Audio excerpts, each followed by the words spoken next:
Le titre c'est Entre prophétie et affaire d'État, le Rav Kook, au travers des grands carrefours du Yishuv. Je voudrais commencer par un petit récit qui a d'ailleurs eu lieu dans cette salle il y a peut-être 6 ou 7 ans. On avait invité Avital Sharansky. On vient de fêter le 30e anniversaire de la libération de son mari, Nathan, et elle nous parlait de son histoire. Elle parlait de son histoire et bon, vous connaissez toute son histoire. Elle est allée voir les Reagan, Thatcher, Mitterrand, etc., pour, dans le cadre de la lutte pour la libération, pas seulement de son mari, mais également de tous ceux dont il était le porte-parole, la libération des Juifs derrière le rideau de fer. Alors on disait, c'est fascinant toute son histoire, là-bas, ici, comment est-ce que femme si jeune et pratiquement seule, enfin soutenue bien entendu, mais seule à mener le combat et à rassembler, je ne sais pas, 200, 300 000 personnes dans les manifestations à New York, à Londres, etc., voir les grands de ce monde, etc. On me posait la question, dites-moi, mais quand vous alliez les voir, vous êtes assis en face de Ronald Reagan, qu'est-ce que vous lui dites? Alors qu'on écoutait, vous savez, ça m'aurait intéressé. Alors, avant de le rencontrer, je posais la question à des personnes intelligentes, le Rabbani Tranata ou le Rav Tao, etc. Et alors, bon, et qu'est-ce qu'ils vous ont répondu? Ils vous ont répondu que toutes les personnes au monde aiment entendre la vérité. Non, c'est intriguant. Alors, qu'est-ce que vous lui avez dit? Qu'est-ce que vous avez dit? Écoutez, je vais dire la chose suivante. Moi, vous comprenez? Le Kadosh Baruch Hu, c'est ce que vous avez dit à Reagan? Oui, oui. Le Kadosh Baruch Hu, il est en train de rassembler son peuple. Et vous comprenez? Et il y a ces soviets qui ont le culot de lui mettre des bâtons dans la roue, dans les roues. C'est ce que vous avez dit à Reagan? Oui. À Mitterrand? Oui. À Mitterrand, le laïc, le socialiste? Oui. À Margaret Thatcher? Oui. Et ils vous ont écouté? Oui. Reagan a même pleuré. Mitterrand n'a pas pleuré. Mais Reagan, oui. Mais du sérieux? Pourquoi je raconte cette histoire? C'est assez fascinant. C'est assez fascinant. C'est ainsi qu'elle parlait à ces personnes. Et ça a marché. Pour preuve, on vient de fêter les 30 ans de la sortie de Sharansky. Pourquoi je parle de ça? Pour donner un exemple de prophétie en pleine politique. Ou d'une politique prophétique. Et les dernières rencontres, on a aussi beaucoup parlé d'exemples, etc. Mais on a aussi beaucoup parlé d'idéologie, de position des religieux vis-à-vis du sionisme laïque, du sionisme vis-à-vis des religieux, des deux vis-à-vis de Jérusalem, etc., etc., etc. Et effectivement, enfin, j'ai essayé toujours d'amener pas mal d'exemples concrets, d'illustrations vives. Mais il y avait aussi beaucoup d'analyses, beaucoup d'analyses, on peut dire, objectives de telle ou telle position idéologique au sujet de tel ou tel sujet. Là, j'aurais voulu agir par des exemples, véritablement prendre des exemples de prise d'opposition quasiment prophétique. Du Rav Kook et pour illustrer de manière, à mon sens, beaucoup plus forte cette position que uniquement dans le cadre d'une analyse académique, objective, un peu une perspective élevée où on est là en train de juger qui est plus et qui est moins sioniste et qui est plus religieux, etc., etc., etc. Il me semble que c'est voir des prises de position prophétiques ou au nom de vérités qui sont révélées est plus fort que l'analyse de telle ou telle position vis-à-vis de tel ou tel autre principe idéologique et autres. Je voudrais commencer par un appel prononcé par le Rav Kook en 1907. 1907, c'est-à-dire, c'est un appel assez connu, mais je voudrais attirer l'attention à quelques-uns de ces passages. Ça s'appelle les Eretz Israël, Rabotai, les Eretz Israël. Bon, ça a l'air d'être assez, comme ça, un pamphlet, quoi. Bon, allez, venez, montez tous, ça ira bien, Kol Beseder. Mais je pense qu'il est assez important de prêter attention à quelques détails de cet appel à la Aliyah. Première chose, c'est 1907. C'est à peine la seconde Aliyah. On est en Eretz Israël, un peu moins de 100 000 juifs, alors que le monde juif, il compte quand même 12 millions de personnes.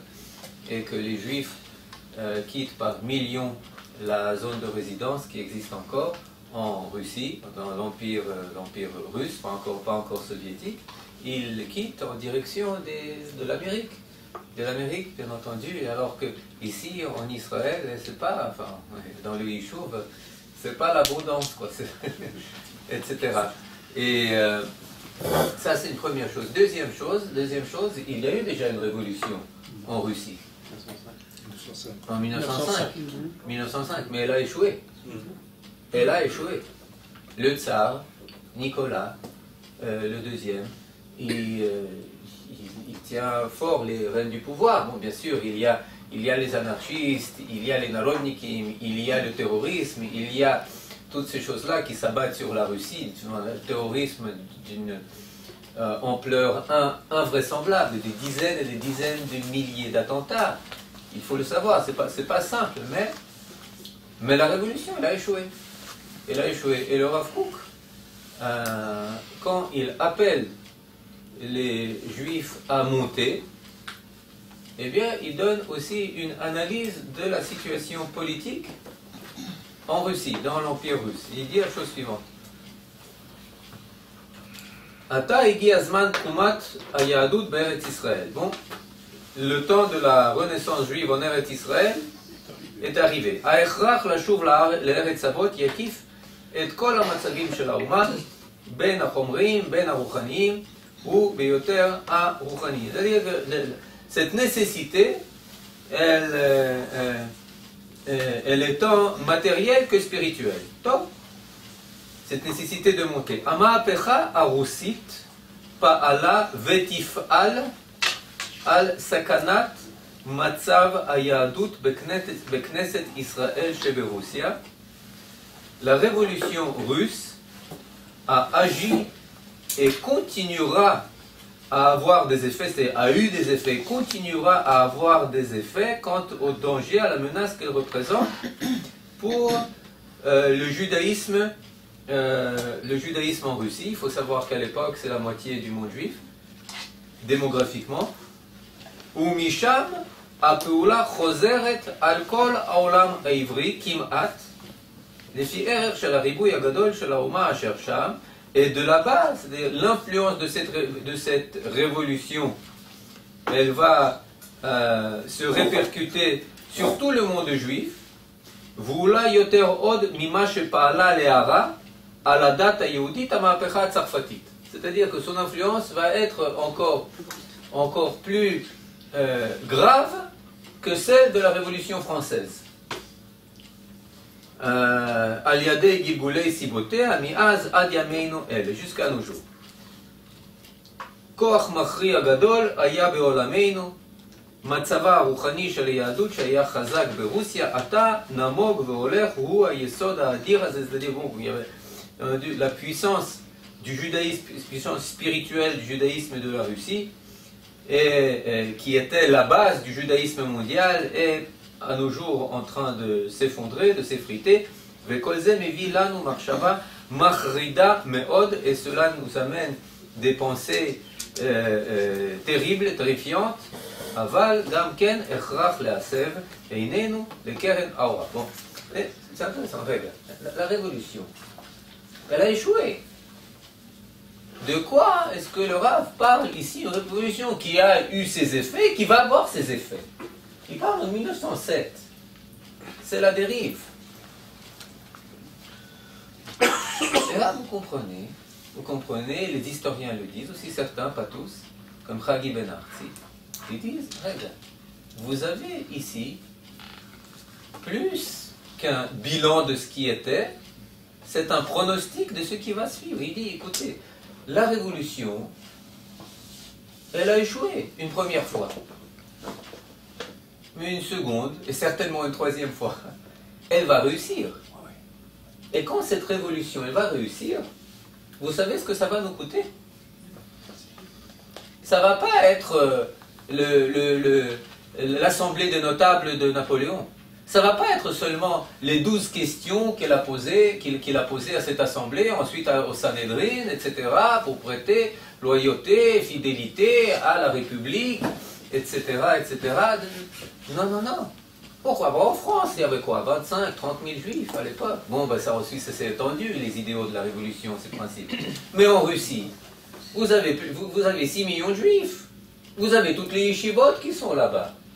Des chassidim, des mitnagdim, de moussard, de tout ce que vous voulez. Tout est là-bas. Mir, Ponyvich, Volojin, Slobodka, Akol. Tout est là-bas. Alors imaginez, vous maintenant, vous pensez que ça a échoué une première fois et c'est fini? Non. Ça va réussir. Et quand ça va réussir, le monde juif va être touché de manière beaucoup plus grave que du temps de Bonaparte. Tov. Azma la'asot. מיד גלינו מארצנו, הלכה התורה עם ישראל בגולה. נדדה מבבל לצרפת, לספרד, לאשכנז, לפולין, לרוסיה ועוד. Quand on est parti en exil, eh bien, la Torah nous est suivie en galoute. De Babel en France, en Espagne, en Ashkenaz, en Pologne, en Russie et dans d'autres endroits. Ve'ata, מה נשמח אם נוכל לאמור שישבה למקומה הראשון לארץ ישראל. Et maintenant, quelle joie on a de dire qu'elle est revenue en Eretz Israël. 1907. לאן בדיוק? לאן בדיוק? Quelles sont les grandes yeshivot à l'époque en Eretz Israël?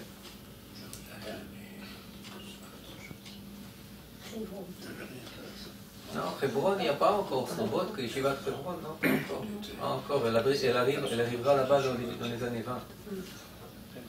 Comprenez? Ve'ata mi'oua hiver. Quel est l'aveugle? Mi-ou-a hiver, je vous laisse dire la suite. Quel est qui voit pas quoi? Qui ne voit pas dans cette renaissance, mais où elle est? La main de Dieu qui nous guide et qui nous mène. Et qui ne ressentira pas cette nécessité d'agir avec HaKadosh Baruch Hu. והעתידה בת קול להיות מפוצצת בראשי הערים ואומרת כל מי שפעל עם אל יבוא ויטול שכרו. אלא בת קול elle va proclamer בראשי הערים des cimes des montagnes en disant chacun qui a agi avec Akadosh Baruch Hu qu'il vienne et qu'il prenne son salaire. Intéressant. On est en 1907. On n'est pas en 2007. On est en 1907, alors que les Juifs se mobilisent dans toutes les révolutions possibles et imaginables, ou dans toutes les émigrations possibles et imaginables, dans toutes les affaires, etc., etc., etc. Vous avez en Eretz Israël, quoi? Moins d'1% moins d'1% du monde juif qui est là. Moins d'1%. Cloum, cloum d'abord. גדולה עלינו החובה לעורר את האהבה הישנה לציון. Nous sommes semés d'éveiller le vieil amour pour ציון. האהבה הנצחית, שכאז מימים מקדם, כן עתה בוערת היא בלבת אש קודש בלבב בני עמנו בכל מקום שאין. Cet amour éternel qui, comme alors aujourd'hui aussi, brûle comme une lave d'un feu sacré dans le cœur des Juifs. עלינו ללחום בכל עוז בשנאת ארץ הקודש שהתחילה להיכנס בפחתים בקרבנו. Nous devons mener une guerre à outrance contre la haine de la terre de sainteté, qui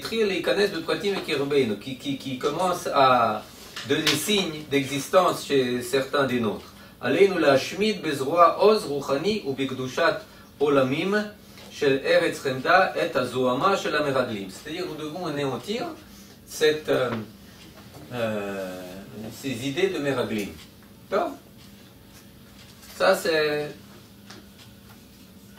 Aujourd'hui, quand on lit cet article, quand on lit cet appel, et il y en a eu énormément des articles comme ça c'est peut-être le plus célèbre, le plus grand, mais c'était publié, le Rav l'envoyait dans les Keilot, dans les Yeshivot, dans les Bete Knesset, partout, il était très attristé que la réponse n'était pas à la hauteur, très souvent pas à la hauteur, mais vous voyez ici que,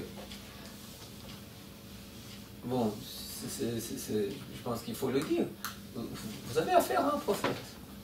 Il dit une névoie, une prophétie positive qui se réalise à un moment où cette prophétie est pratiquement complètement infirmée par la réalité. Vous venez en Eretz Israël, vous ne voyez pas ce qui est dit ici. Le monde des yeshivot, à l'époque, il n'est pas ici.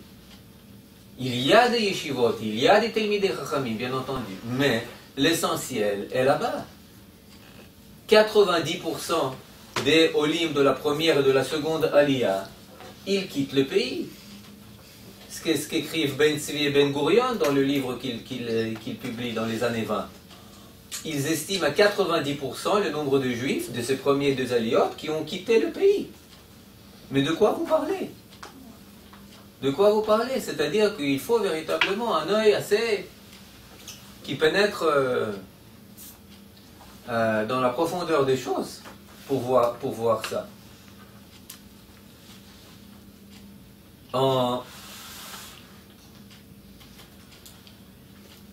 Et dans cela, le Rav Kook, il est très, comment dire, il persiste. C'est-à-dire, c'est pas, on tire une ou deux fois et puis on change de sujet. Non, vous ouvrez, vous continuez, c'était la page, regarde, 135. L'année Tartsad, 1934, Kriya la Hatzalat Yehudei Russia. Et alors on continue. Un appel pour sauver les Juifs de Russie. Les Juifs de Russie. Alors là, c'est bon, c'est 34, ça on est en plein... C'est plus le communisme, là c'est le stalinisme. Là c'est le stalinisme, etc. C'est le début du projet de Birobidjan en Sibérie. Bon, la Yevsiek, la section juive, elle est déjà fermée. Pourquoi? Parce qu'elle a terminé son boulot. Enfin, toute la vie communautaire, toute la vie traditionnelle est complètement déboulonnée, est complètement, pratiquement inexistante. Mais là, vous voyez, il continue à écrire. Et il dit, Ve'ina koleinu gam ken mar'ish levavot kol mi she'izik, kol mi she'azik shel ha'enoshiyut lo kava adayin milibo. Ve'chol am ve'am u'medina u'medina. C'est-à-dire que chacun qui a encore parcelle d'humanité dans son cœur, eh bien, nous essayons de l'éveiller. Les Isdazer, lakum velimchot, neged kol arzariot ve'anevelot shenaasot imahem berussia. Contre toutes ces choses terrifiantes qui sont proférées contre nos frères en Russie. Ve'asher lodai kol atzarot araot ayisurim va'elbonot shehem osim imahem. Et il ne suffit pas toutes ces souffrances et toutes ces persécutions. Od hem otzrim be'ad amevakshim lahem miflat mitzarotehem latzet mi'haaretz asher ne'efcha lahem legei atofet mibli le'anicham le'imalet eledei gzerot kashot. C'est-à-dire là ils disent, il ne suffit pas tout ce qu'ils leur font, mais en plus de cela ils ne les laissent pas partir. C'est-à-dire que vous trouvez ici, alors que les portes viennent de se fermer, les portes de la Russie, elles se fermaient progressivement. Vers la fin des années 20, c'était pratiquement impossible de sortir. Vers la fin des années 20, vous aviez encore 5 millions, un peu plus, 5 millions et quelques de juifs en Russie, c'était pratiquement impossible de sortir, déjà. Et voilà, vous trouvez ici, dans les années 30, les débuts presque de l'opération Let My People Go.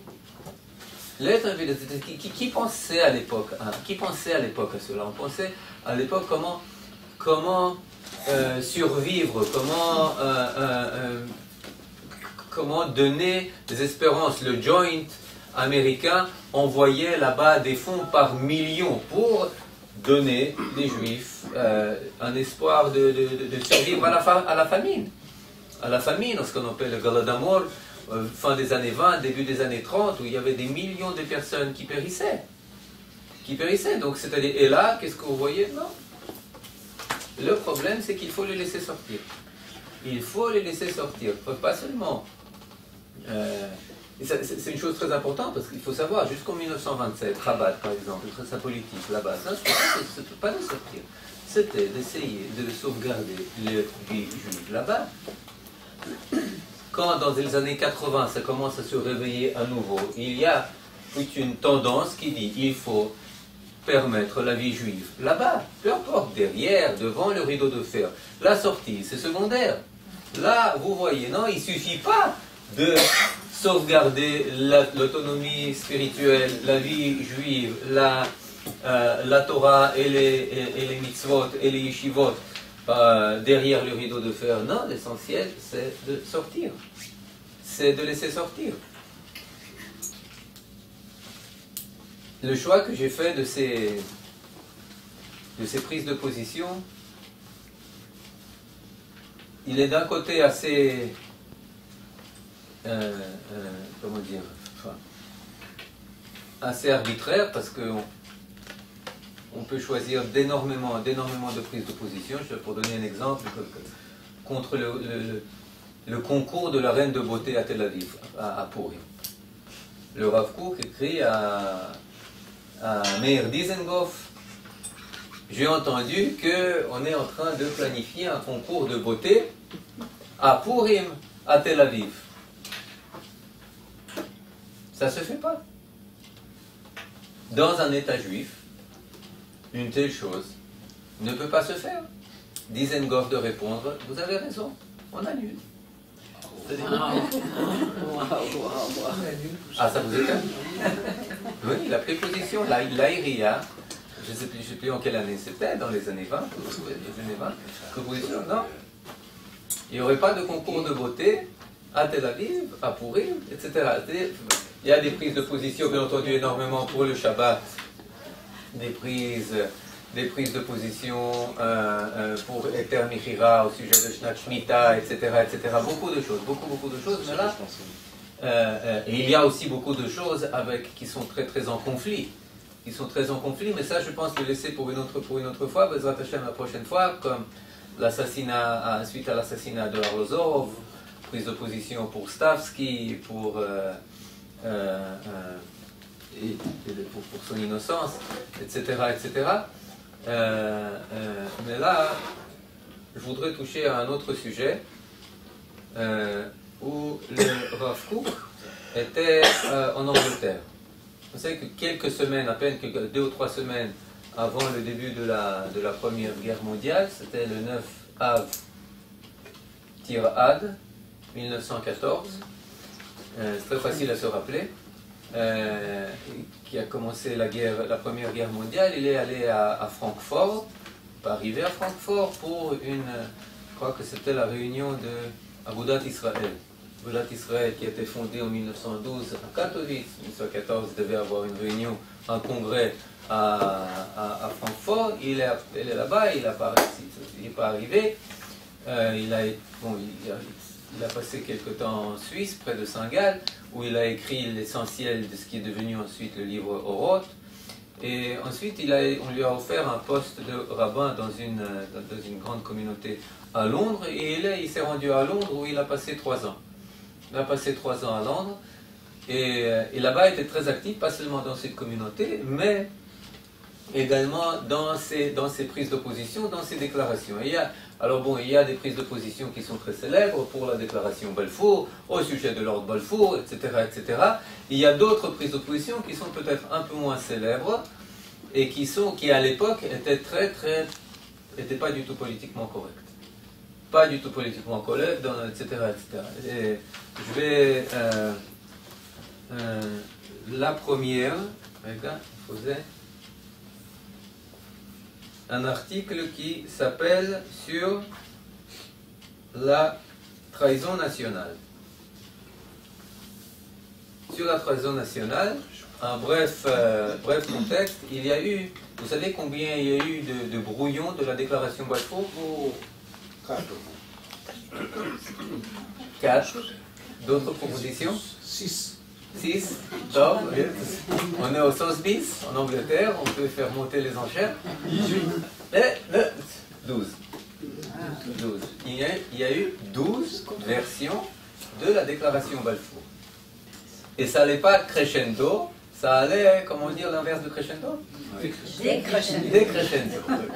Ça allait décrescendo. Donc la première c'était la plus sioniste, la dernière c'était le minimum du minimum du minimum. L'âme, pourquoi? Pourquoi est-ce que la dernière c'était vraiment la dernière? Pourquoi qui était contre le Roth Balfour? Balfour il était contre? Non, il était pour. Lloyd George il était contre? Non, il était pour. Les Juifs. Qui? Le Rav Kook, Jabotinsky qui se trouvait là-bas, Weizmann qui se trouvait là-bas, Sokolov, Echad, ils se trouvaient tous là-bas. Ils étaient tous là. Le Rav Kook qui se trouvait là-bas.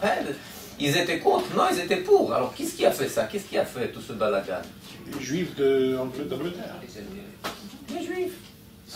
Les Juifs assimilationnistes, les Juifs qui voyaient dans la déclaration Balfour, qui allaient voir d'un bon œil l'établissement d'un foyer national juif en Eretz Israël pour le peuple juif, ils voyaient là-bas un danger existentiel pour leur statut en Angleterre. En Angleterre, chose... Hein, et comment il s'appelait, le Morgenthau, le ministre aux colonies qui était juif, etc. Et beaucoup d'autres. Pardon? Montaigu, Montaigu, Todaraba.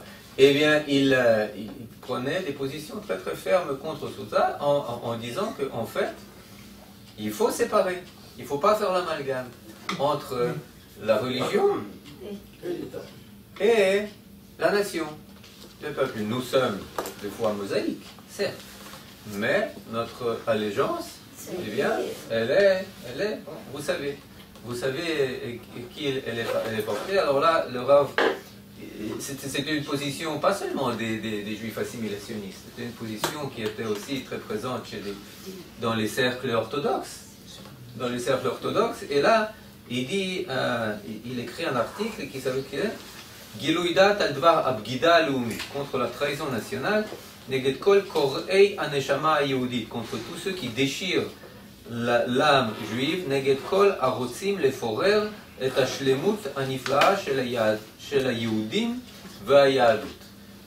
contre tous ceux qui veulent diviser entre les juifs et le judaïsme, faire deux choses de cette unité fantastique.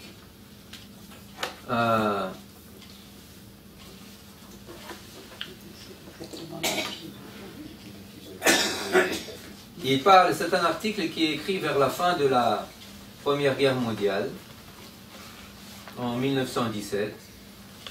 Ve'ata, כאשר כבר עומדים כנראה בסוף המלחמה, on approche de la fin de la guerre, כאשר רשעת העמים הנוראה החריבה כל טוב וכל שלום, בעת שהאדמה מזדעזעת ומתנודדת בחטאיה הכבדים, quand la terre tremble de ses péchés, quand la vilainie des peuples a anéanti tout bien et toute paix, etc., etc.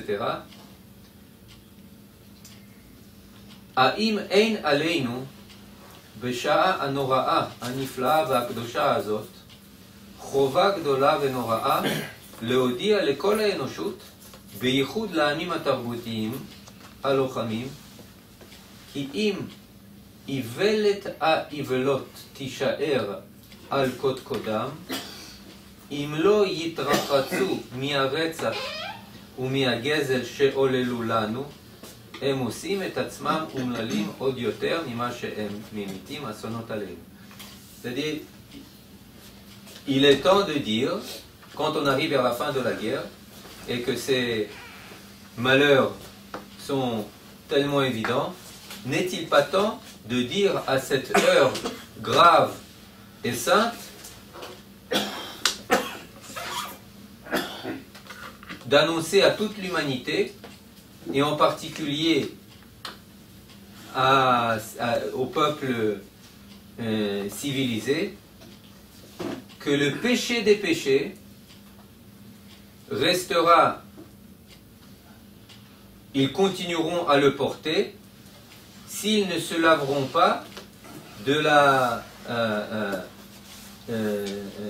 du meurtre et du gazel. Comment traduire gazel? Du vol, du vol, gazel, dol, qu'ils ont fait au peuple juif. Qu'est-ce que ça veut dire? Qu'est-ce que ça veut dire? כאשר העמים יתקנו את הפשע הנורא ויסייעו לנו להסתדר במלוא חיינו וישיבו לנו את ארצנו ויתנו ויסייעו לנו לכונן את מלכותנו. C'est-à-dire, quel est le péché des péchés qui nous ont privés de notre pays, qui nous ont privés de notre royauté? C'est le péché des péchés qui, s'il restera non réparé, s'il restera tel quel, eh bien tous les malheurs de la Première Guerre mondiale, ils seront vains. Le seul tikkun, le seul, pas dédommagement, mais la seule réparation, c'est pas des musées, des mémorials, des trucs, je sais pas, des ghettos, de la Shoah, etc., etc. Non! La seule réparation qui est exigée, qui doit être exigée des nations, c'est de faire revenir le peuple à son statut de peuple. Dans son pays, avec sa royauté. C'est une chose très intéressante, c'est une chose qui est très... Elie Wiesel, elle ne sait pas ce qu'il dit. Vous comprenez? C'est une très grande partie des rabbins, certainement à l'époque, c'est pas ce qu'ils disent. Je ne voulais pas dire maintenant. C'est pas ce qu'il dit. Non, on doit conserver notre autonomie. Là où on est. Vous devez, votre réparation, c'est en cessant de nous pourchasser. Arrêtez l'antisémitisme. Mais c'est quoi l'antisémitisme? Là, il donne une définition très claire de ce que c'est l'antisémitisme. L'antisémitisme, c'est garder le peuple juif hors de ses frontières. Punkt, nekuda. C'est ça l'antisémitisme. Et le seul salut de l'humanité, c'est par le peuple juif. Par le retour du peuple juif à son statut, à son premier statut.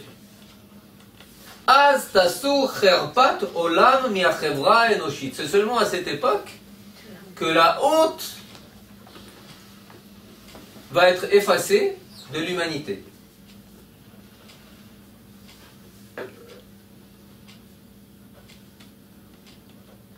מצידנו. הננו יכולים לקבל את העושר העתיד רק בשלמותנו. Et ce salut, ce bonheur, nous pouvons le recevoir que dans son entièreté. בשלמותה של נשמתנו המקורית, שאינה ניתנת בשום אופן להיחלק לנתחים כמו לאומיות ודתיות. C'est-à-dire, on peut recevoir cette indépendance que dans son ensemble. Pas sionisme d'un côté, laïcité religieuse, non, non, non, dans son ensemble, dans son ensemble. Et de continuer et finir. צרות הלב של אלה הרוצים לפורר לחלקים את שלמותו של כוח חיינו המזהיר ולנתק ממנו חלק הנה וחלק הנה, בגידה היא לא רק ליהודים כי אם לכל האנושיות. La volonté de séparer, c'est une trahison vis-à-vis des Juifs, mais aussi vis-à-vis de l'humanité. Parce que c'est seulement dans l'union des Juifs et de leur patrimoine qu'on peut donner, qu'on peut enrichir l'humanité avec tout ce qu'on doit lui donner. Ça ne marche pas, autrement ça ne marche pas. Ça ne marche pas. Maintenant, quand est-ce qu'il écrit, il agit, je vais dire encore d'autres choses, citer d'autres choses. Il le dit alors que une très grande partie du beau monde, l'essentiel peut-être du beau monde, de la Yahadut Anglia, certainement de son aristocratie, prône une position tout à fait différente. Et cela est exacerbé quand il adresse une lettre au grand rabbin d'Angleterre, alors que le Rav Kook qui vient d'arriver, il parle à peine anglais, je ne sais pas, il est... Tagit Toda. Tagit Toda. Dis merci. Non, qu'est-ce qu'il fait? Il œuvre pour libérer tous les étudiants des yeshivot du service dans l'armée de Sa Majesté. Et quel culot.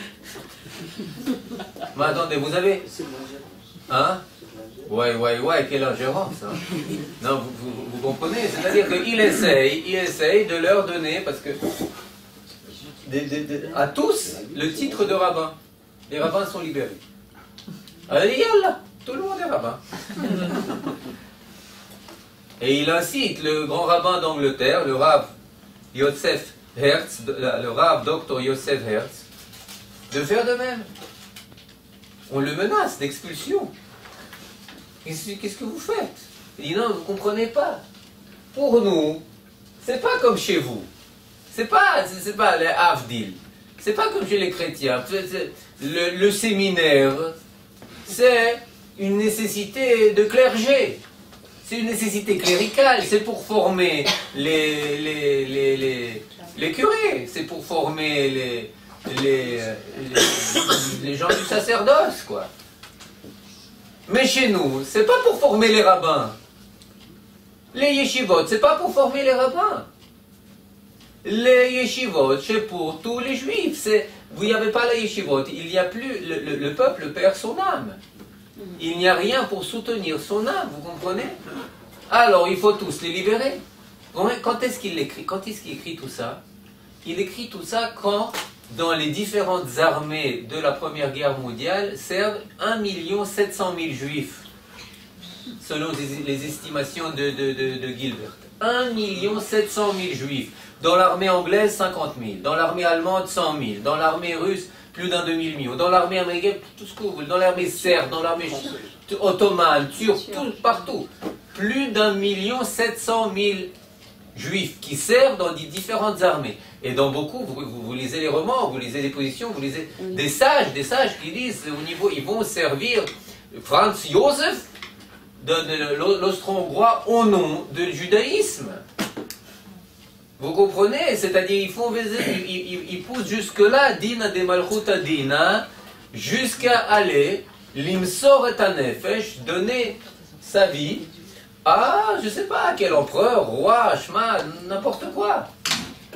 En passant en tuant ses frères. Là, c'est les histoires célèbres avec toutes les photos de Yom Kippour, de ce côté du Verdun, de ce côté du Verdun, etc. Ici, c'est avec les Spiels, avec les Allemands. Ici, c'est avec l'uniforme français. Les histoires des Tfilot Mincha. Chez les Russes, on commence à faire le minyan. Ça manque de juifs. Allez, les Hongrois, complétez-nous le minyan. Alors, on fait... Vous connaissez ça? Avigdor Ameir, le poète qui parle de ça, qui a servi dans cette armée aussi, Uritzi Greenberg, qui était l'un des seuls survivants dans son peloton, là où il servait pendant la Première Guerre mondiale, etc. Et il dit, ils sont là en train de prier, tous les deux, les juifs de l'armée russe, les juifs de l'armée austro-hongroise, une mincha, Ashrei Yoshe Beitecha, en direction de Jérusalem, Yalla, allez-nous les Shabeach, on retourne dans les tranchées et on continue à tirer. On connaît, c'est sidérant, mais c'était le résultat, entre autres, Révolution française avec français de foi mosaïque, anglais, russe, etc. et compagnie, mais là vous avez, je ne sais pas combien il y a de rabbins qui osent prendre une telle position contre son gouvernement. Tu es à peine venu... Tu prends position en apparence de non-loyauté à ton État. Et il arrive à faire, à sauver de l'armée anglaise, beaucoup d'étudiants des yeshivot en Angleterre. Ce qui est intéressant, c'est qu'ensuite, pendant Tachar, cet article, qui est publié en 1917, oui, Chaf Be'adar, Ken, c'est pas loin, il y a presque exactement 99 ans. Eh bien, cet article qui est publié, eh bien, des gens vont s'en servir pour essayer d'esquiver l'armée Tzahal. Ouais. C'est cette lettre qui vont essayer d'utiliser, d'exploiter pour s'esquiver de Tzahal. Mais bon, le Rav Tziyuda va leur répondre.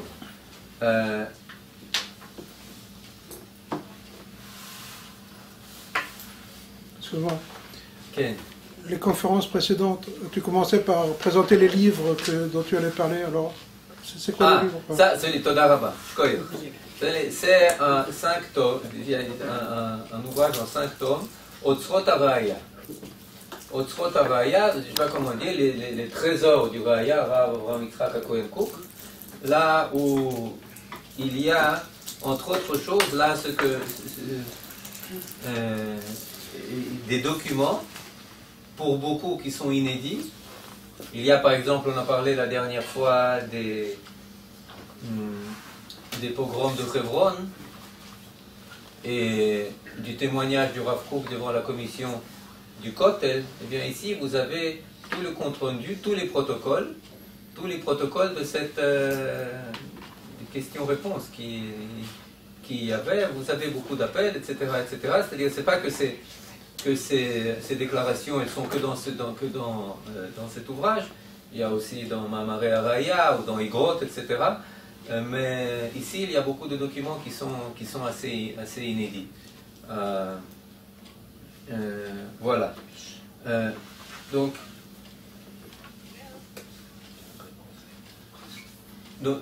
là, je pense que pour ce que j'essaie de comprendre ici, je reviens au titre. Entre prophétie et affaire d'État. Dans toutes ces prises de position, le Rav Kook, c'était toutes des prises de position prophétiques, qui, même si elles tenaient compte de l'environnement, de là où il se trouvait, c'est pas ce qui lui faisait peur. L'otaguru mifne ish, aucune peur.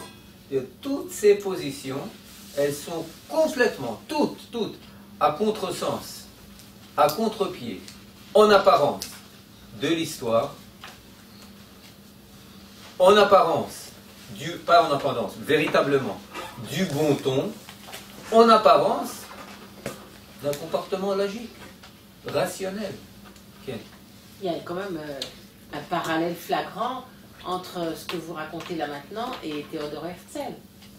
Est-ce qu'on peut essayer de... D'abord, les réactions étaient les mêmes, et c'est la même chose, mais est-ce qu'on peut essayer, pas d'évaluer, mais de voir quelle a été l'influence du Rav Kook par rapport à l'influence de Théodore Herzl dans son temps? Je ne parle pas après. Dans son livre Avot HaTzionut, les pères du sionisme, Ben Zion Netanyahu, on va en parler la prochaine fois pas mal, parce que dans l'affaire de Arlosoroff, il était très... lui, son père, on va dire Milikovski, le grand-père de Benjamin Netanyahu, il était très, très actif. Mais il dit que une des données essentielles qui nous a manqué pendant la galoute, qu'on a perdu pendant la galoute, c'est le sens du futur. Le sens du futur. Le sens, la direction de l'histoire. Le vecteur de l'histoire. C'est très flagrant dans des chassidouillotes entières qui dans les années 40, en 42 en Hongrie, qui dit nous allons y épacher. Regarde, c'est plus 39, c'est pas 33, c'est pas 35, c'est 42, Khaverim. C'est 43. C'est 43. Les journaux hongrois de 43 avant l'entrée des nazis en mars 44. Mais vous êtes sidérés, on fait la pub pour les matzot. C'est quelque chose vous êtes là, partout autour, tout le monde sait déjà ce qui se passe, et vous ne voyez pas quels sont les risques. Vous ne voyez pas, vous avez ici 700 000 juifs qui vivent encore, qui survivent, qui vivent même assez bien, qui étaient à l'époque même les véritables nationalistes hongrois, austro-hongrois. Les seuls austro-hongrois c'était les juifs, bien sûr. Les chiens, les hongrois, les seuls serbo-croates c'était les juifs, les seuls tchécoslovaques c'est les juifs, il y a les tchèques, il y a les slovaques, il y a les tchécoslovaques, c'est les juifs, etc. Les seuls soviets c'est les juifs, il y a les ukrainiens, il y a les russes, il y a les tatets, mais les soviets c'est les juifs. Enfin bon, c'est les cosmopolites. Une incapacité à voir, même pas la mouche qui est déjà sur ton nez. Et il voit la renaissance autour du peuple juif, il dit, c'est avec des gens comme Herzl. Qui, avant 1900, il est décédé en 1904, mais quelques années avant son décès, il écrit à un ami hongrois, il dit, mais Khaverim, vous ne comprenez pas que plus vous tardez à rester dans la galoute, plus cruel va être comment dire oui, même pas la chute, mais votre massacre, la tragédie plus tragique va être votre fin. Mais la galoute, elle va vous dévorer. Et Herzl l'écrit à quel âge? Il écrit, enfin à quel âge? Il écrit à l'âge de 40 ans. Dans les années, fin 19e, début 20e. Vous comprenez, c'est une capacité à voir la direction de l'histoire. Vous prenez un article, mais un discours prononcé par le Rav Kook dans la grande synagogue de Jérusalem, à Chourva, à Rosh Hashanah, Taftzag, 1933.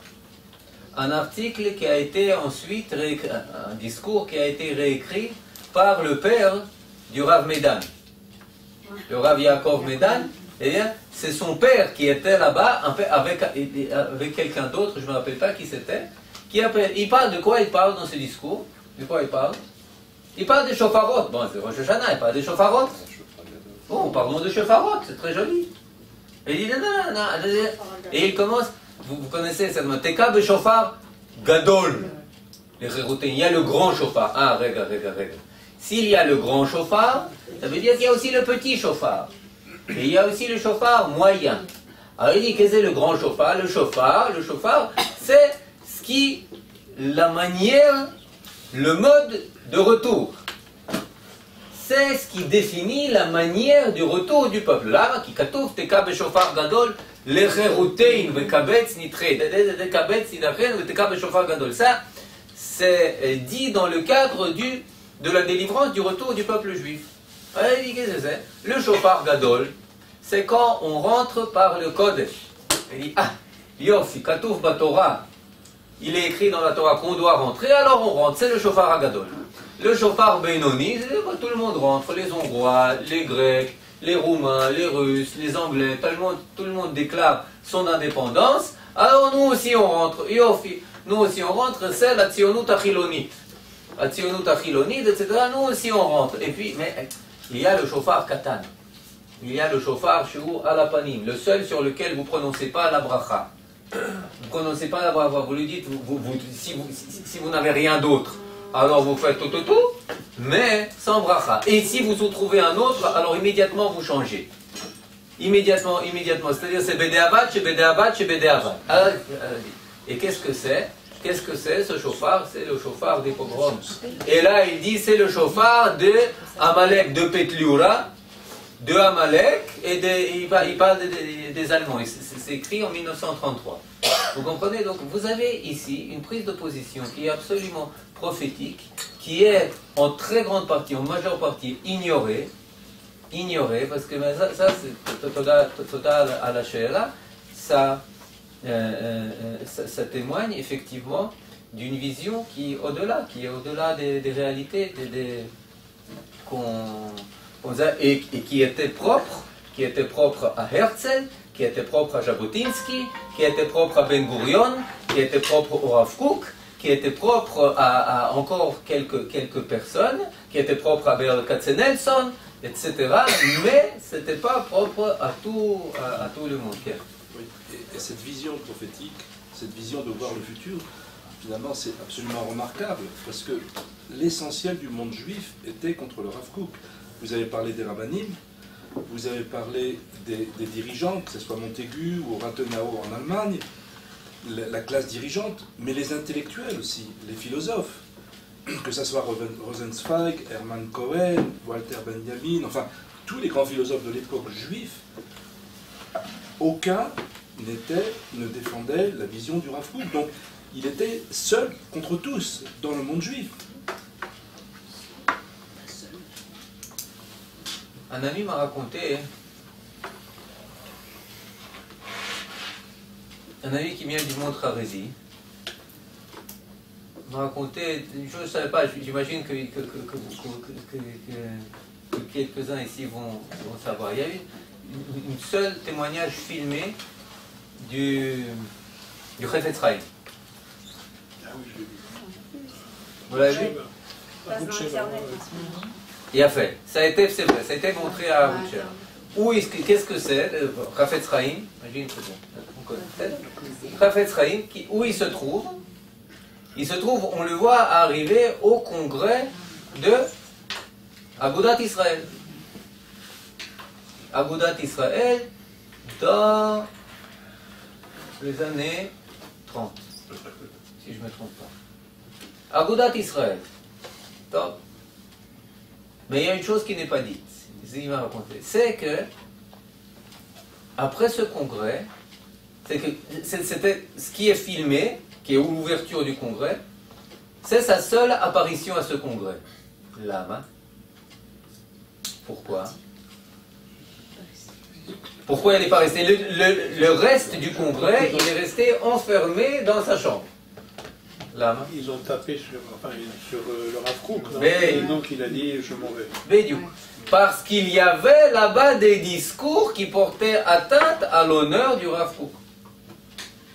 Et le Chafetz Chaim, n'était pas prêt à cautionner ça par sa présence. Comprenez? Il y a des exemples parallèles au sujet du Rabbi, de Gour, de Sadi Gour, etc., etc. Effectivement, je ne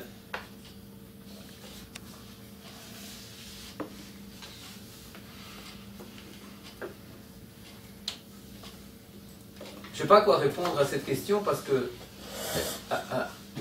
l'affirmation, elle est aussi vraie que fausse. En apparence, elle est tout à fait vraie.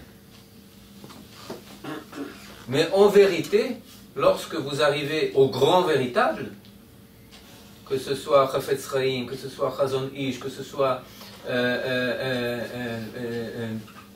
Rabbi Migour, etc., etc., vous voyez que il y a reconnaissance, pas seulement de sa valeur, mais il y a reconnaissance que c'est le Gdolador. C'est l'autorité. Bon, peut-être que c'est pas, que pas tout le monde comprend, etc., etc. Mais effectivement, ce que vous dites, c'est que le Rav Kook n'avait pas peur d'être en opposition totale. Très souvent, que ce soit d'un côté, que de l'autre, etc. Effectivement, ça, à ce sens, en apparence, véritablement, et en surface, il était, la majorité des personnes lui étaient opposées à ces idées, n'étaient pas prêts à les accepter, ou étaient prêts à les accepter seulement dans leur interprétation de ces dires. Ça, c'est vrai. Mais je pense que c'est, comme on dit, pourquoi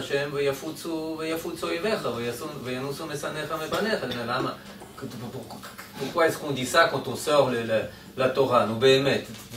Tu as trouvé un bon moment pour parler des comment on appelle ça, des ennemis. Pour parler des ennemis. Peut-être regarde tes ennemis pour une autre occasion. Non. Pourquoi? Parce que quand la Torah se révèle, quand la divinité, la Gdusha se révèle, eh bien les clipotes tombent. C'est un commentaire du Rav Kook. Les clipotes tombent. Si les clipotes tombent pas, s'il n'y a pas de bon, je ne sais pas comment traduire, mais que tous les ennemis se dispersent, etc. Si cela ne se passe pas, si quand tu parles tu as que des applaudissements, ça veut dire que dans un monde qui n'est pas encore à son point d'arrivée, qui n'est pas encore arrivé à destination, on t'applaudit, ça veut dire que quelque chose ne va pas. Ça veut dire qu'au lieu de réparer, d'effacer, tu es en train d'accepter les manques de ce monde. Alors bien entendu, là, c'est intéressant, mais c'est qu'il a commencé à être de plus en plus accepté, je ne sais pas, après la guerre des 6 jours, après l'indépendance, c'est-à-dire bien des générations après qu'il ait quitté ce monde. Mais là, oui, c'est vrai, mais cela dit, je pense qu'on doit un peu modérer la position qui dit que tout le monde était contre, que tous les rabbinim étaient contre le sionisme, que tous les rabbinim étaient contre le Rav Kook. C'est pas vrai. C'est pas vrai, parce qu'il gardait contact, un très très grand contact avec tous les rabbinim. Il leur écrivait, vous regardez toutes ces igrotes, toutes ces échanges de lettres, tous les flamakvatsim, etc., etc., etc. Il les recevait quand il venait ici. Son fils allait les voir, à passer des années à faire le tour. Il allait voir les congrès, par exemple en 1914. Il voulait arriver à Francfort dans le congrès de Agudat Israël. Il leur écrivait des lettres, on le trouve dans les igrotes, etc. C'est-à-dire, il gardait toujours contact. On lui écrivait du monde entier. Il était aux États-Unis, il voyageait aussi. On lui écrivait de Russie, de partout. Okay.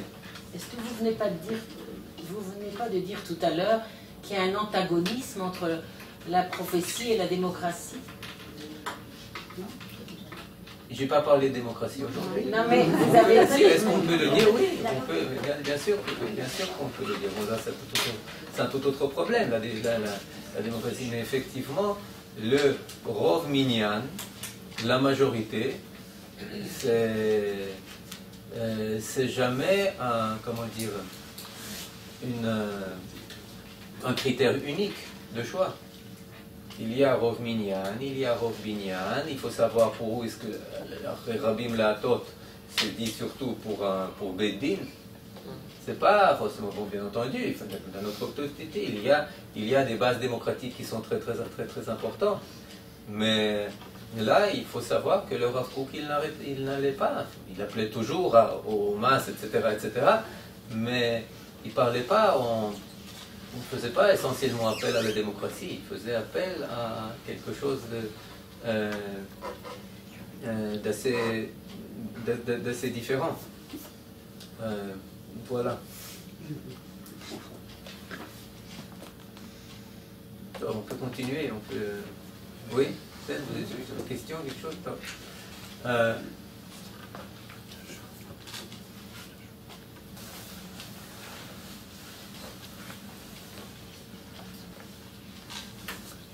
Un autre exemple qu'on peut citer, vous l'avez vu une prochaine fois, mais là je pense que c'est le témoignage du Rav Kook pendant devant la commission d'enquête britannique, la commission du Kotel.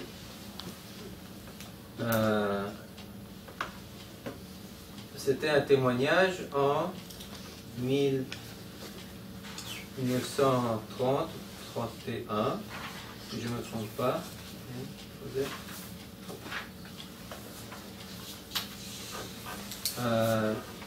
On lui pose des questions quant à la sainteté du Kotel, quant à la nécessité de sonner du chauffard, quant aux coutumes des Juifs d'être assis par terre, etc. Il dit...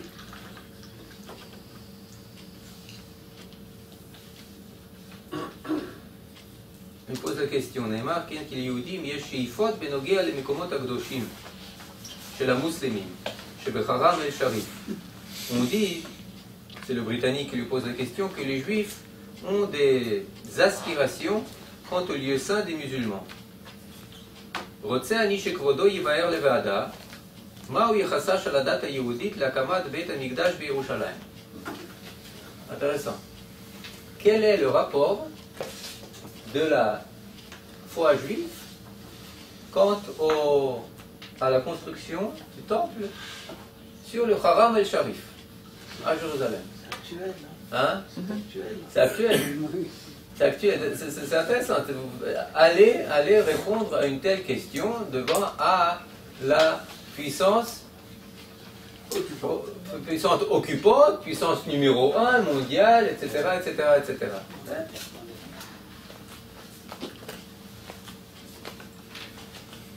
Réponse. את הדברים הקשורים בתקוות ישראל לגאולת הארץ שהובטחה על ידי נביאינו הקדושים יש לחלק לשני סוגים. C'est-à-dire, quant à l'espoir, toutes les choses qui ont trait à l'espoir du peuple juif de la délivrance de la terre qui a été promise par nos saints prophètes, il faut séparer en deux. הסוג הראשון מטפל בעיקר בענייני שמיים.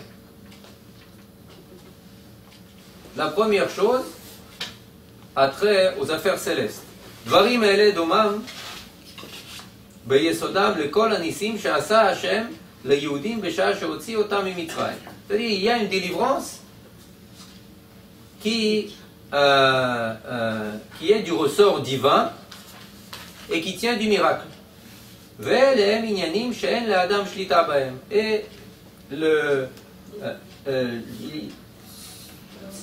ce n'est pas le peuple, les hommes n'y ont pas recours. הגאולה הזאת שהובטחה תהיה דומה לימי יצירה עצמה.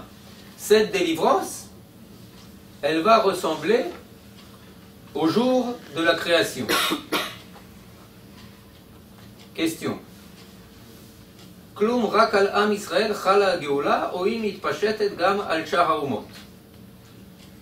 Est-ce que cette délivrance touche seulement au peuple juif ou s'étend aux autres peuples? Discussion intéressante entre le peuple juif et la Grande-Bretagne, très intéressant. On parle de délivrance. מעניין. תשובה. היסוד העיקרי הוא שהגאולה בידי המשיח תביא ברכה ושלום לכל העולם על ידי שחרור העם היהודי. L'essentiel est que la délivrance messianique va amener bénédiction et bracha et paix au monde entier par la libération du peuple juif. C'est-à-dire que oui, c'est très universel, mais n'oubliez pas les juifs. שאלה, כלום צריך שדווקא המשיח יביא ליום הגאולה? C'est spécifiquement le Messie qui doit amener la délivrance? Réponse, אנו מאמינים כי השם ישלח את המשיח שכל העולם יכיר בו ושעל ידו יתמלאו כל הברכות. Nous avons foi que Akadosh Baruch Hu va envoyer le Messie qui va être reconnu par le monde entier et par lequel vont être réalisées toutes les bénédictions. כל הדברים האלה נוגעים לעניינים שבאמונה. והמטרה העליונה של התחייה תהיה בניין בית המקדש שיהיה משכן שלום לכל העמים. Toutes ces choses ont trait à la foi et le but, l'objectif supérieur de la renaissance du peuple juif, sera la construction du Beit HaMikdash et Mishkan Shalom Lekol Hamim, qui va être demeure de paix pour tous les peuples. Donc, quelle est la réponse? Qu'est-ce qu'il répond? Il va y avoir temple ou il ne va pas y avoir temple? Il va y avoir temple. Bien sûr qu'il y aura le temple. Par qui? Par le Messie. Et alors ça va être la guerre? Non, ça ne va pas être la guerre, ça va être la paix. Vous comprenez? C'est-à-dire, est-ce que c'est une réponse diplomatique? Oui. Oui? Est-ce que c'est une réponse? Vous comprenez? C'est-à-dire, écoute, John, qu'est-ce que tu veux que je te réponde? Tu comprends? C'est-à-dire, si je te réponds de manière uniquement terrestre, tu vas dire, ah, Troisième Guerre mondiale. Si je te réponds de manière uniquement miraculeuse, c'est des mystiques, c'est des soufis juifs, des kabbalistes. Aucun rapport avec cette terre. C'est-à-dire que, mais moi je suis rabbin de Eretz Israël. Je ne suis pas rabbin de ciel Israël. Je suis rabbin sur terre. Alors qu'est-ce que je dis? Eh bien, j'essaye de te dire que oui, il va y avoir temple, mais les conséquences, ça ne va pas être ce que toi tu penses. Ça ne va pas être ce que toi tu crains. Ouais, ça va être qui beiti, beitfila, yikareh lekol ha'amim, que ma demeure va être appelée demeure de prière pour tous les peuples. Pour l'instant, cette prophétie, c'est pas réalisant. Nahon. Nahon, רגע, סבלנות. סבלנות, soyez. Mais Il n'a pas encore fini. Bon. Vous comprenez? C'est-à-dire, et là de continuer. C'est-à-dire, il y a ici un discours. Je le lis, je le lis avec Rose. C'est-à-dire, il n'y a pas, d'un côté, il n'y a pas de politiquement correct ici. Il y a une grande honnêteté, Ken Chaverim. Alors, on regarde status quo. Nous prions pour ce Messie, nous prions pour ce temple, nous prions pour cet homme Messie, nous prions pour cela. Mais ça va pas être, ça va pas être la guerre. À la fin, ça va être la paix. Vous êtes pas capable de comprendre cela, vous n'êtes pas capable. Je viens de le dire. Il m'importe de vous le dire. Donc là, je pense, bon, on peut continuer. Vous voulez continuer? כן, יאללה. האמת, אמרת את כל, שאלה, question.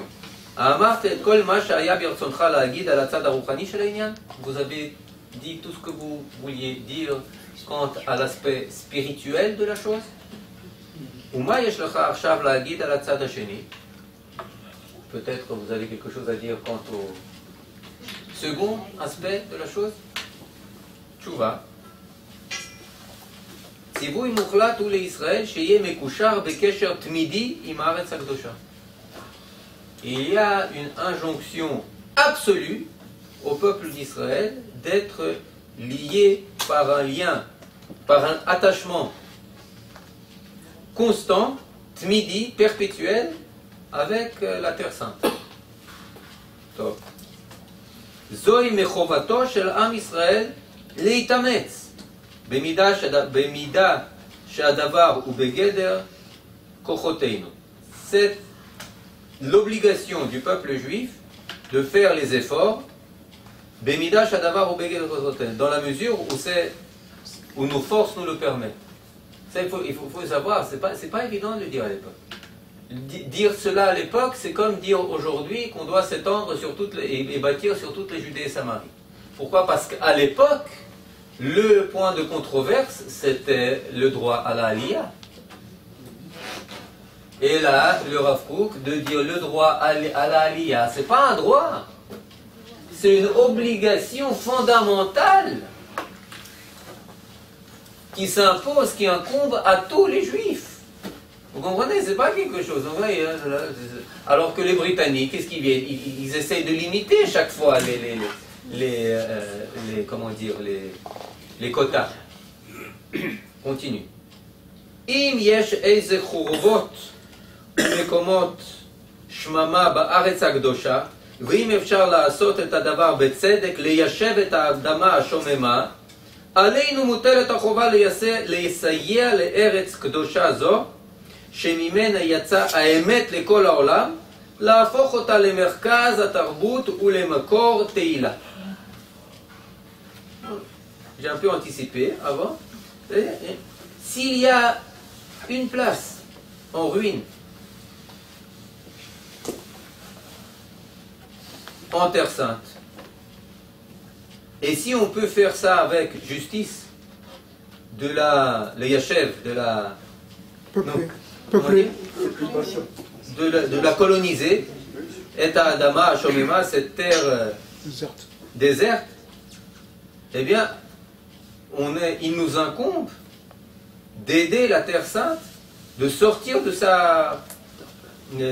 ruines, de cette terre dont est sortie la vérité au monde entier, la forchota le merkaz, de la transformer en centre de culture et de gloire. Allez nous la sorte kol ma shebeyadeh, on doit faire tout ce qu'on peut, bechol izdamnut, à chaque occasion, beitamtsut shel shalom, en faisant avec un effort de paix, כדי להגשים את הדבר בשלום ובכבוד בשבילנו ובשביל שכנינו. שאלה, כבוד הרב, האם זהו כל מה שיש ברצונו להגיד בעניין זה? C'est tout ce que vous avez à dire à ce sujet? תשובה, יכולתי להגיד יותר אילו שאלוני, j'aurais dû dire beaucoup plus si vous m'avez posé la question, ואולם ברצוני לענות רק על שאלות שמדאיגים לי. Mais je réponds seulement uniquement à ce que vous me dites. Maintenant, אמרת שפרסמת אזהרה למבקרים, là ça va aller de l'autre, je vous avertis, ça va aller de l'autre côté. אמרת שפרסמת אזהרה, question, למבקרים היהודים שלא ללכת לשטח החרם. Tu as dit, vous avez dit que vous avez publié des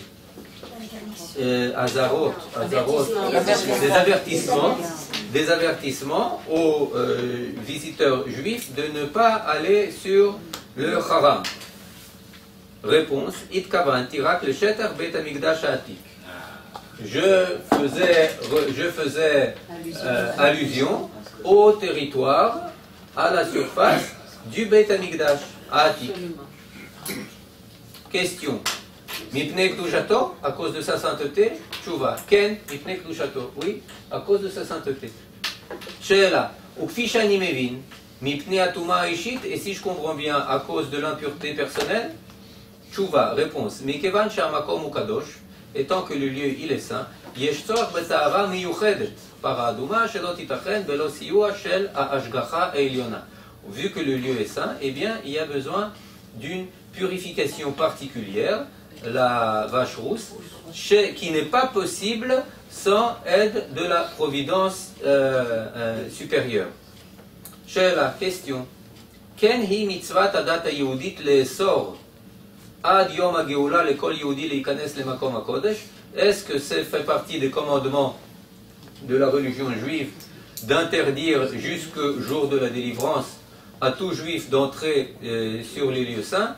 Tchouva, Zeu Aminak Shelanu, c'est notre coutume, Beichud Shel Yehudim HaCharedim, essentiellement des juifs Haredim. Sheela, Ratziti lishol otcha al shlosha inyanim akshurim beminagei apulchan.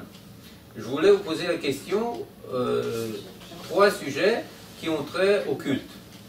הזכירו כאן כי בערב תשעה באב ישבו הרבה אנשים על רצפה, etc. Bon, ça continue. Vous comprenez, ce sont des positions qui sont très, comment dire, qui sont bien sûr encore valables aujourd'hui, bien qu'aujourd'hui il y a pas mal de controverses à ce sujet, mais qui sont des positions qui sont avant tout, qui puissent de la vérité, et pas de comment on appelle ça, de la direction du vent. Pas de ce qui est convenable, du politiquement correct, etc. Pas de démagogie. Et il dit, il n'esquive aucune réponse. Il n'esquive aucune réponse. Nous sommes là pour la paix, mais nous ne sommes pas prêts à renoncer au territoire pour la paix. Nous ne sommes pas prêts à renoncer au Beth Amikdash. Aujourd'hui, oui, mais ça ne veut pas dire qu'on renonce, ça veut dire qu'on n'y va pas, mais ça veut dire qu'on renonce, ça veut dire qu'on est au prix, ça veut dire, etc., etc. Il y a beaucoup de choses, c'est-à-dire que chaque discours, chaque controverse, il élève d'un étage où ce qui est contradictoire en apparence, c'est soit la paix, soit les territoires, soit le statu quo, soit la guerre, soit ci, soit ça. Il dit non, c'est pas cela, c'est-à-dire il y a chaque fois une étape qui est supérieur, et il n'est jamais mis de côté comme quelqu'un qui nous précède. C'est un rabbin. C'est un rabbin, non? C'est chaque fois le premier à être appelé pour ces questions. C'est le premier à être interrogé. Qui est aujourd'hui interrogé au sujet du monde du temple, etc., etc. Premier ministre, autre ministre de la police, ministre de la défense, ministre de ci, ministre de ça. Lama lo rabbin rashi? Lama lo? Pourquoi pas le grand rabbin? Pourquoi est-ce que sa position n'est pas la première position à être entendue à ce sujet? Lama. Vous comprenez? Vous comprenez? C'est-à-dire, il y a ici une prise de prophétie, de position sur base de la Torah révélée, sur base de la prophétie, sur tous les points chauds, à tous les points chauds. On va voir, tant au niveau de l'interprétation de l'histoire, tant au niveau de l'armée, est-ce qu'il faut y servir, est-ce qu'il ne faut pas y servir, si c'est l'armée anglaise, russe, turque, allemande et autres, il ne faut pas y servir, si c'est l'armée israélienne qui est appelée dans Oroth, Tzva Israël, déjà Oroth, quand est-ce que c'est écrit, mais qui est appelé Tzva Israël, Zelot Tzva Israël, Zet Tzva Hashem, Elokei Tzvaot, etc. Vous comprenez? Alors, il y a des prises de position à tous les sujets très aigus, très clairs, pas extrémistes, pas etc., mais qui sont très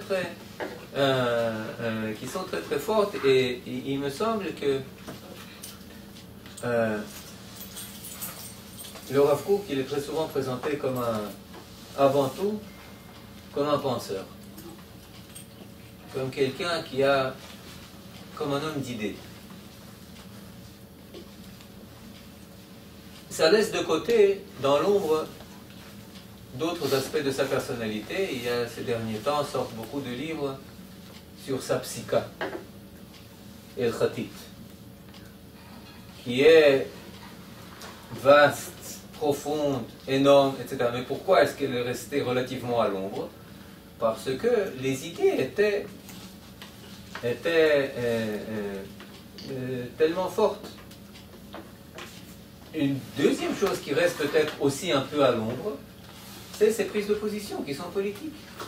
Ces prises de position dans les affaires d'État, dans les affaires idéologiques, dans les affaires nationales et internationales.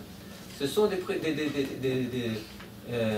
de position au travers desquelles, il me semble, on peut présenter de manière encore plus forte